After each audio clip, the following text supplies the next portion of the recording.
y maestra en gestión pública, Janet Harrison, que nos acompaña esta mañana. Janet, buenos días. Hola, buenos días, qué gusto verte. Igualmente, y también al maestro en políticas públicas, Alejandro Cepeda. Alejandro, buenos días. Buen día, Alejandra, un gusto estar aquí. Igualmente, un gusto compartir con ustedes esta mañana y platicar de esos resultados. Esta participación del 45.76% que me parece pues una cifra interesante y sobre todo ya la terna para la siguiente etapa. Sí, bueno, es importante empezar por el nivel de participación. No está lejano a los porcentajes que se tienen en las elecciones ordinarias en Sonora. Creo que para ser la primera vez de este ejercicio en la universidad es un resultado importante. Se vivió un proceso que está dejando precedentes de cómo va a funcionar de aquí en adelante, ¿no? Entonces, a mí me llama la atención de entrada eso, obviamente es un campo de oportunidad, porque sigue habiendo la mitad de la población que pudo haber votado y que no asistió o no emitió su voto. Creo que es interesante también ver la participación del alumnado. Bueno, hay un dato que publicó el Pensadero que me parece interesante, que es que el 70% del personal académico votó, el 53% del personal, bueno, el 70% del académico, el 53% del personal administrativo y solo el 43.42% del alumnado. Entonces, quienes menos participaron fueron las alumnas y los alumnos, pero también podemos ver que ellas y ellos fueron quienes les dieron los votos a todas las candidaturas. Vimos que se concentraron en cuanto al personal, tanto administrativo como académico, se fueron por los tres que tenían más posibilidades de ganar. Entonces ahí vemos, es el único sesgo que encontré en la forma en la que se emitió el voto. Los primeros tres lugares tienen el mayor porcentaje de la votación y los otros tres no llegan al 7%. Quedó en primer lugar la doctora Dena Camarena, lo que a mí me parece interesante y lo hemos ya platicado en esta mesa. Después el doctor Cuauhtémoc y después Aaron Grajeda. Entonces fueron los resultados de lo que pasó ayer en la universidad. Me parece que el proceso que ahora viene en el colegio, pues de alguna manera se legitima con el gran porcentaje de votación que tuvieron las tres personas. Claro. ¿Estos perfiles era algo que se esperaba para esta Yo contienda? creo que la crónica de una muerte anunciada, sí, definitivamente, como fue pasando el proceso, se fueron cerrando la contienda. Creo que Dena dio una sorpresa, la doctora Dena dio una sorpresa en cuanto al nivel de votación. Yo sí creía que iba a ganar, pero no creía que con tanto margen. Además, hay algo importante que es que ganó en los tres segmentos. Recordemos que hay un voto ponderado y una parte votan los académicos, otra parte el personal administrativo y otra el alumnado. Entonces, en esos tres sectores la votación fue en el mismo porcentaje y así se comportó en los tres candidatos. Entonces, creo que es un proceso que si hubiera estado más cerrado, entonces hubiera habido más controversia. Obviamente a nadie le gusta perder y luego salen y dicen no estuvo tan justo, pero al final sí hay un margen considerable entre el primero y el segundo lugar. Claro, Alejandro, Sí. ¿qué puedes comentar? Sí, precisamente concuerdo aquí con mi compañera que creo que la percepción mediática, porque nosotros vimos de fuera completamente la elección, ¿no? Pero pues lo que pasa adentro es completamente distinto y creo que sí existía un sesgo en quién posiblemente iba a ganar la consulta estudiantil, porque nosotros veíamos quién estaba más en redes, quién estaba más en prensa, quién salía, digamos, más a los medios públicos, porque de la María creo que fue la candidata que menos tuvo participación, por ejemplo, en medios, en Fuera, medios, ajá. ajá, fuera, pues, ¿no? Pero creo que hizo una buena estrategia en el sentido de que sí sabían ellos y su equipo que tenían la consulta en la bolsa, por decir, pues estuvo bien que la hayan cuidado, que ella misma no haya salido tanto a desgastarse, ¿no? En este caso, pues que no fue tampoco al último foro, al organizado por Radio Sonora y Telemax. Ujú. Creo que fue una buena decisión, al final terminó ganando la consulta por un margen bastante considerable. Creo que era un escenario que pocos esperaban, que ganara la consulta y que fuera por un porcentaje tan alto. Creo que el escenario más posible o más probable que veían todos es que o Cuauhtémoc ganara la consulta y posteriormente ya pasara esa terna al colegio académico y que en el colegio académico ya ganara Dena. Que es la apreciación que teníamos desde el viernes pasado, pues, ¿no?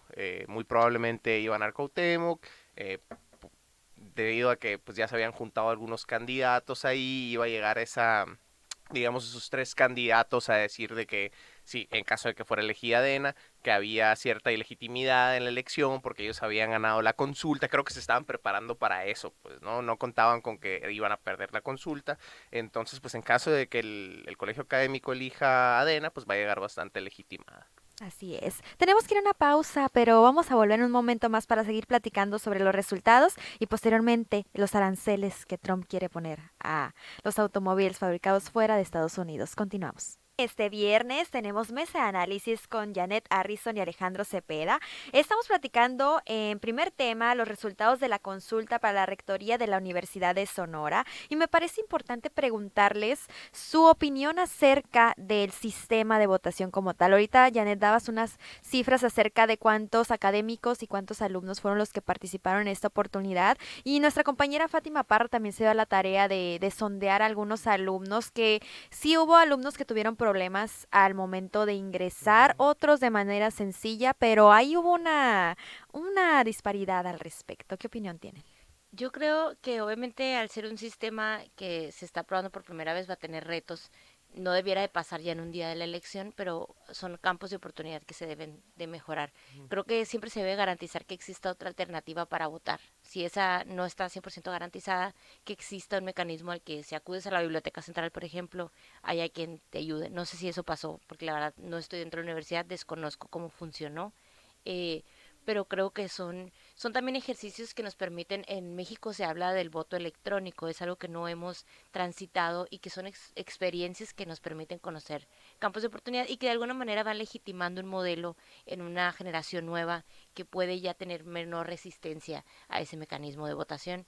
Yo creo que los resultados son interesantes, a mí me parece que la doctora Dena aporta frescura a la universidad, para mí era, aparte me gusta mucho la participación de las mujeres, pero creo que, y en ese tema de mujeres quería mencionar que es bien importante cuando se rompe un techo de cristal que la siguiente no dure mucho tiempo en llegar. Porque si tenemos un hombre, lo vimos en las diputadas locales, en las regidoras, en las alcaldesas, que ganaba la primera y luego pasaban 30 años sin que volviera a haber una segunda. Entonces, me parece muy interesante que el alumnado vea en una mujer la posibilidad de regir o de dirigir el campus. Eso me parece una buena señal, a pesar de que fue, yo creo que coincido que puede haber cosas cuestionables y que todo es perfectible y es hasta que criticable, pero creo que la rectora actual sí vivió mucha violencia institucional y mucha violencia de género, eh, porque es la primera y porque están marcando nuevos precedentes. Entonces me parece bien interesante que siga siendo una mujer una opción para estar al frente de la universidad. No escuché que hubiera un sesgo de género en contra de ella. Sí se usaron otros como que era la favorita de alguien, ¿no? Pero me parece de entrada que sea posible que llegue una segunda rectora de la universidad es algo que hay que celebrar.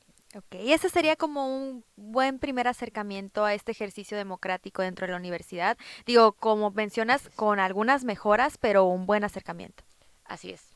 Muy bien. Abre un nuevo paradigma en la universidad y la democratiza y politiza al alumnado, que me parece bien interesante.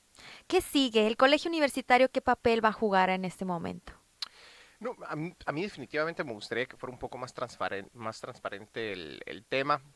Desde el inicio de la conformación de la comisión electoral por parte del Colegio Universitario, creo que, y lo dijimos en esta mesa, al momento de que se hacen las entrevistas, que es una de las etapas, realmente no son transparentadas, y sobre todo la metodología que se utiliza, creo que debe existir como un tipo de ponderación, ¿no? En donde, bueno, vamos a tocar estos 10 puntos, cada uno de los puntos te da 5 puntos, digamos, y mientras se vayan cumpliendo, pues es, digamos, la calificación que le vas a dar a cada candidato, pues no, pero al final de cuentas es algo subjetivo, también se presta malinterpretaciones, este tipo de entrevistas, lo mismo lo discutimos en el tema de la elección del Poder Judicial, esas entrevistas que se realizan por parte del Congreso en comisiones y no sabemos realmente cómo se está tomando la decisión, entonces pues nos ayudaría este tipo de publicaciones, ¿no? Y de transparentación de cómo se está llevando a cabo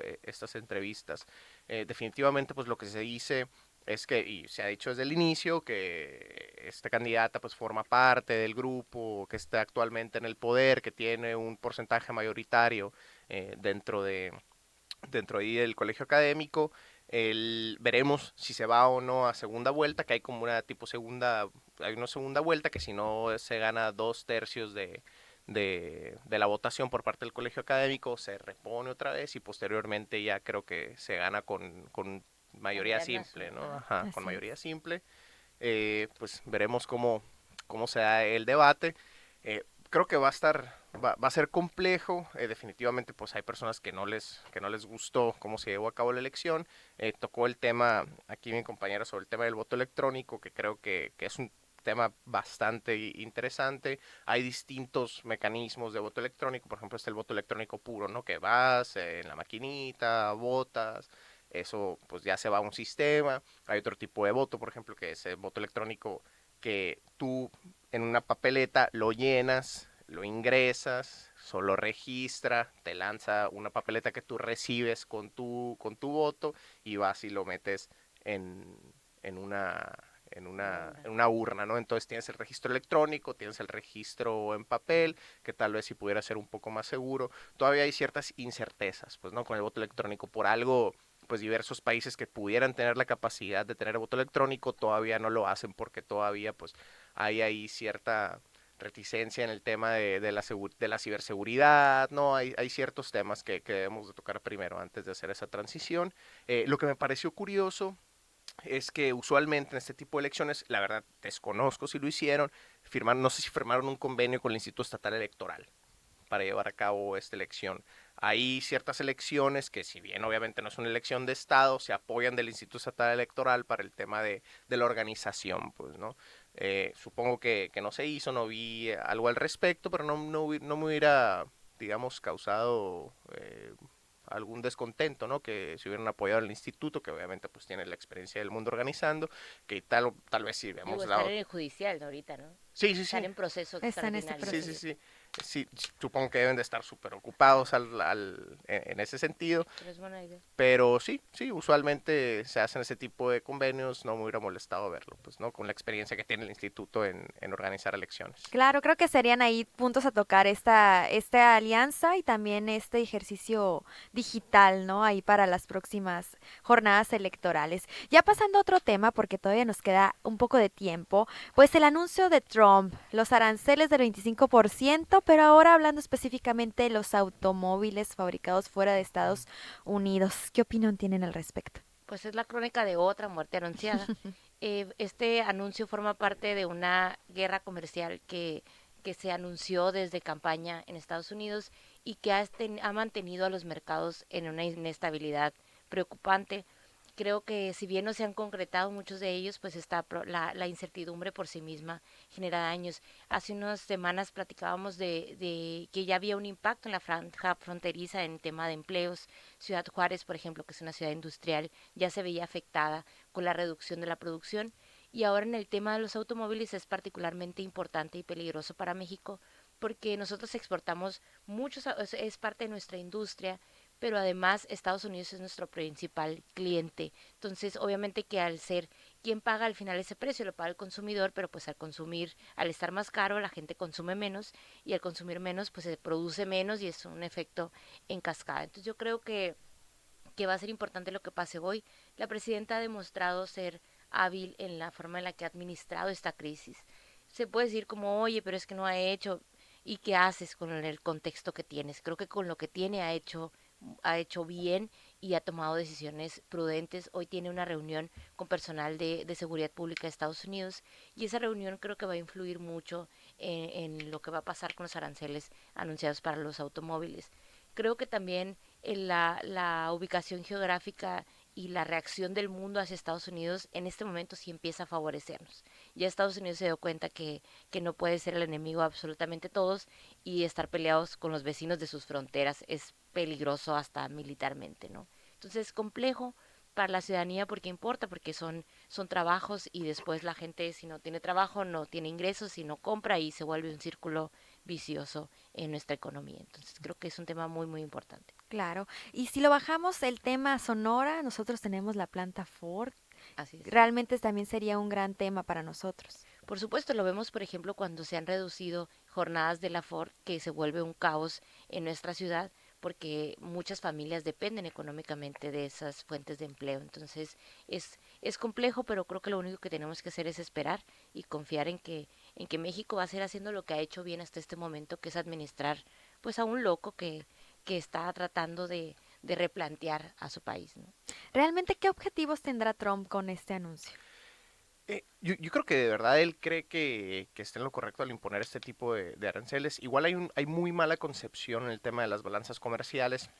Su lógica definitivamente es, bueno, vemos Detroit, vemos todo el llamado Rust Belt, que era una región en los Estados Unidos en donde se ocupaban principalmente de la fabricación de automóviles y de componentes para automóviles. Vemos que esa zona tal vez no tiene el dinamismo económico que lo tuvo anteriormente, porque pues, definitivamente desde que se hizo el Tratado de Libre Comercio, América del Norte y otros tratados con otros países que volaron esas empresas hacia ellos, pues vemos que ese lugar determinado pues ya no tiene el dinamismo económico que anteriormente tuvo, pues, ¿no? Pero la realidad es que eso no significa que otros lugares no se estén beneficiando de que esas empresas hayan volado hacia otros países. Por ejemplo, en este caso de los vehículos, ¿no? Sí, está bien, Ford se vino para acá, bueno, Kia se vino también, bueno, que Kia es de Corea del Sur, ¿no? Pero Ajá. igual es el mismo ejemplo.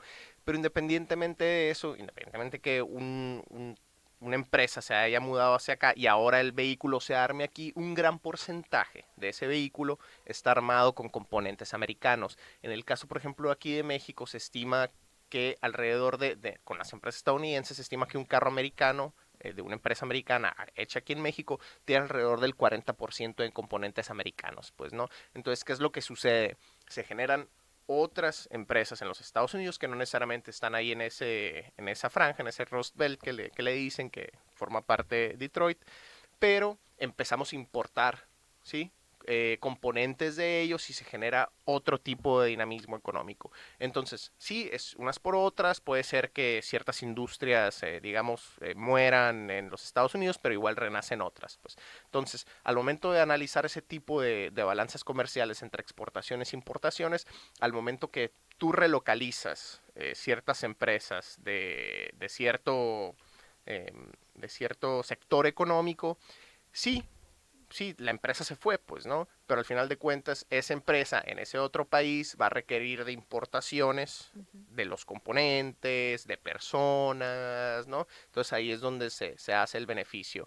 Creo que hay una muy mala concepción por parte de ciertos economistas de tintes de derecha, ¿no? Que esto es negativo, pero hay un libro excelente de Paul Krugman que especifica y da vista sobre este fenómeno y malconcepción que tienen muchos economistas, ¿no? Entonces creo que realmente él sí lo cree, pero pues veremos cómo se, cómo termina esto, ¿no? Solo nos queda Sí, esperar. sí, No está haciendo más que cumplir lo que dijo en campaña, igual claro, que en México y el poder, y la reforma al Poder Judicial. sí. Entonces estos son los peligros de discursos tan extremistas y Ujú, tan populistas, porque al final aquellos desde un populismo capitalista, pero al final, o sea, no pudiera sonar muy contradictorio, pero me refiero a esas fibras que tocaron en campaña, están tratando de cumplirle a ujú. ese electorado, les cueste lo que les cueste. Y nosotros tenemos aquí nuestra propia receta, ¿no? Claro. Así que estaremos al pendiente entonces de todo lo que acontece respecto a este tema. Alejandro y Janet, muchísimas gracias por Gracias. acompañarnos en esta mesa. Se nos acaba el tiempo, pero siempre es un gusto verlos por acá. Muchas Gracias a ti, gracias. Alejandra. Vamos a ir a una pausa y en un momento regresamos a Sonora Noticias AM. Sonora Noticias